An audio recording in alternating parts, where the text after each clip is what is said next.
Critical analysis of Dagoberto Gilb's Love in L.A. Critical analysis is a creative process that can be approached from various perspectives, referring to certain factors that make up the work. First, the reader can turn to the very form of the narrative, studying the means of expressiveness, setting, or type of narrative used by the author. The collection of these tools, which are part of the literary analysis, makes up a critical approach called formalist criticism. On the other hand, the reader can try to analyze the work through the prism of some ideology. For example, if there is a class struggle, it is appropriate to apply Marxist ideology, and the presence of a female character allows analysis using a feminist method. However, in the case of each specific work, a unique approach must be sought. The purpose of this essay is a literary analysis of Dagoberto Gilb's Love in L.A. using critical methods.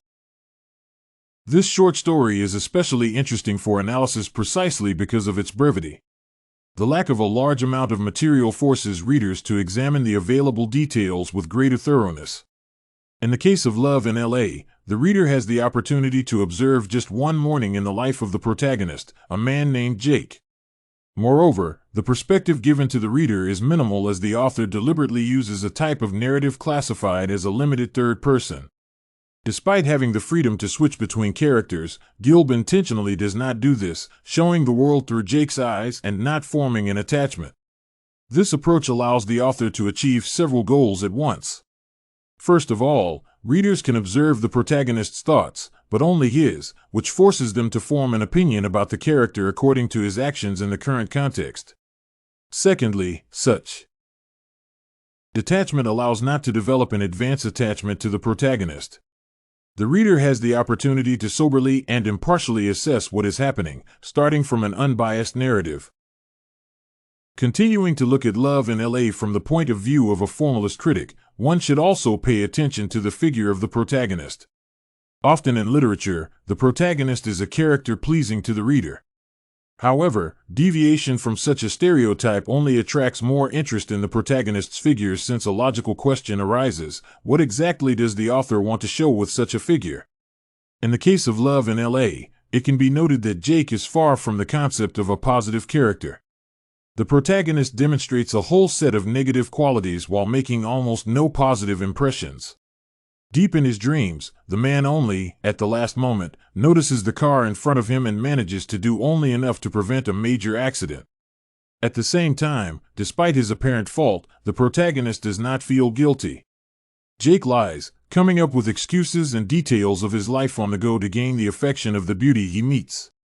Since sympathy for such a character is doubtful, such a move signals the reader about the hidden meaning. One should turn to another tool and use the new critic to explore the symbolism and reveal this topic in more detail. Up to this point, the current analysis has never focused on the location in which the events occur.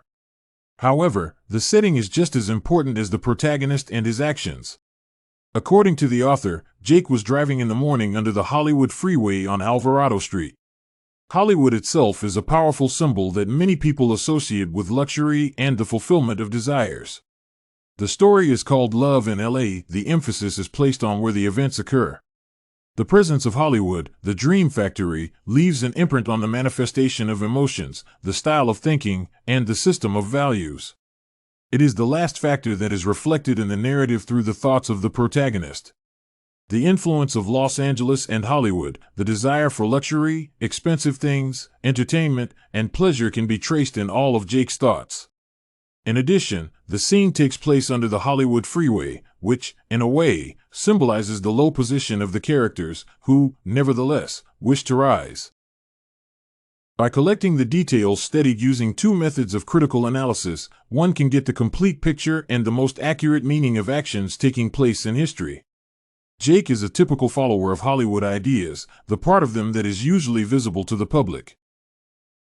There is nothing but the desire to have pleasure, the desire for wealth, and a better life in his thoughts. He is wholly imbued with the spirit of the dream factory, being ready to cling to even the slightest opportunity. At the same time, he is living a low life, both materially and spiritually, sitting behind the wheel of an old Buick and having nothing but complacency and base desires. The author shows an episode from a man's life entirely absorbed in striving for unrealizable dreams, usually demonstrated by the mass media. A person does not see anything real behind these dreams and does not even want to admit his own mistakes, reveling in his invented significance and proximity to the place of fulfillment of desires. Thus, Gilb shows the underside of Hollywood as a place surrounded by fame, glamour, and wealth. At the same time, such sights corrupt people's minds, forcing them to pursue the impossible while losing humanity and exchanging real-life values for false views and aspirations that have nothing to do with reality.